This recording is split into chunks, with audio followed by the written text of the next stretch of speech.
people who go to church. We were talking earlier about church members, and I have family members who go to church. Man, they go to church on Sunday. They go on Wednesday for Bible study. They go on Thursday. They go Friday. They are being intentional about going to the singles fellowship and supporting the pastor's anniversary.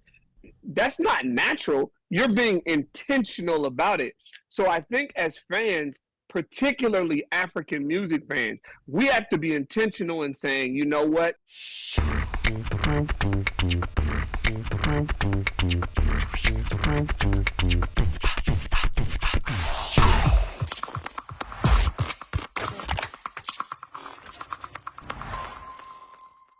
Party people. Hi, good evening, fellas. Mtaongea ama mtaongea? Sawa, ongea bro. Okay, go ahead. Man. Jeez. We told you not to air it in the public. Violence. No, don't air our private. But, we've just talked about it. You just said it right now. See us behind the tent after the show. Go ahead.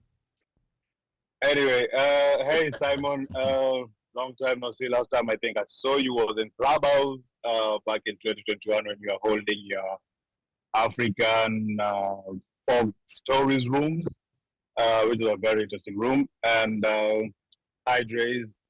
I have a question for you guys, and this one is in relation to what we've been discussing right now. What we've been discussing about what's affecting East African and South African music in the US. Now, Simon, you're the diaspora artist, and Dre's you as a son of a diaspora artist, and also you, as much as you're American, you can consider yourself a diaspora artist when it comes to African music. What role do us, the fans, the diaspora fans, have to do? You guys have spoken about what the artists need to do. Now, what about us? I've seen my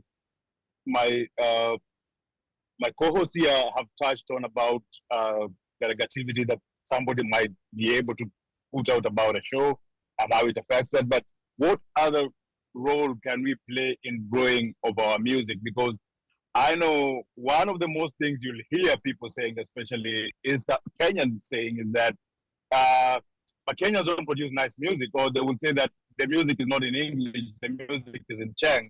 I cannot understand that. But then you turn around and you find them vibing to a piano song sung in Zulu, the whole song, or vibing to a Nigerian song that has been sung in Hausa or Igbo, the whole song. And you ask them, so do you understand? So what role as artists can you ask us in the diaspora to play in making our songs cross the border? Des, do you want to go for this, or should I jump in and then you come after? Yeah, go ahead. I'll jump after you. Yeah, thank you, Mick, again for your support. And nice to hear your voice again.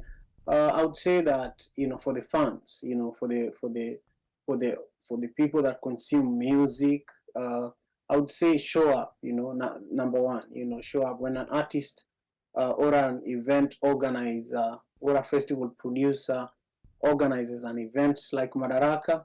If you can't show up by buying your ticket or being there physically, share the content. Engage with the content, because many of us, when we look at this economically, many of us, where we spend our money, this is something that Rez is very passionate about, and he's done a lot of work with Muhammad Ali's daughter in bringing money to the Black community. Where you spend your money is very important. That means that the music you listen to, it's being streamed as you are listening to it, and somebody's making money. Who is that is making money? The shows that you go to, somebody's making money. Who is that is making money? Is that money going to circulate in your own community? Is that money going to end up in Africa somehow? You have to ask yourself this question. The clubs that you go to, is it benefiting your community? Could it employ somebody in your community in the future? So we need to ask ourselves these questions as fans, and then do we want to see African festivals around? If we do, then we have to show up. We have to invest in them. Sometimes it's only one ticket. I was really impressed by a DJ here in Seattle, a very less known DJ. He bought 10 tickets to the Seattle show.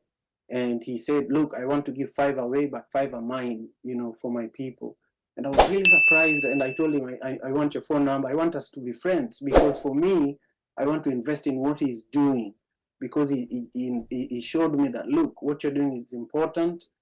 I don't know you very well, but this is what I'm going to do right now to invest in what you're doing. So really, it's about showing up and investing in what is important.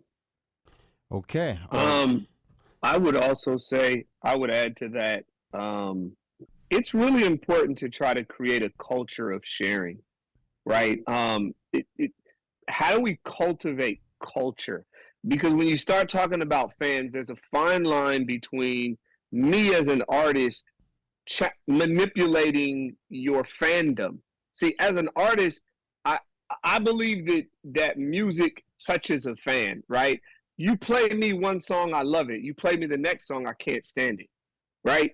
I still need to have the right to like whatever song I want to like.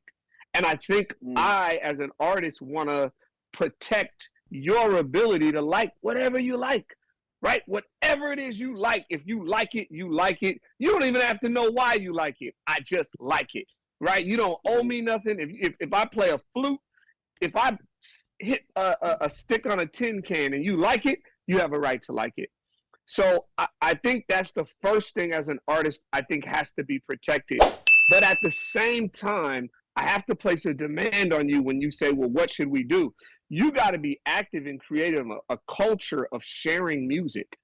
Where is that? You have to be active in creating a culture that is being intentional about supporting, like people who go to church. We were talking earlier about church members, and I have family members who go to church. Man, they go to church on Sunday. They go on Wednesday for Bible study. They go on Thursday. They go Friday. They are being intentional about going to the singles fellowship and supporting the pastor's anniversary.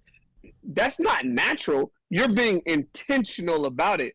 So I think as fans, particularly African music fans, we have to be intentional in saying, you know what, this year I'm going to go to 5 music festivals that are African music based. Why? I want to be intentional. But with my going, I'm also going to hold the promoters like Simon and myself and everybody else who does festivals.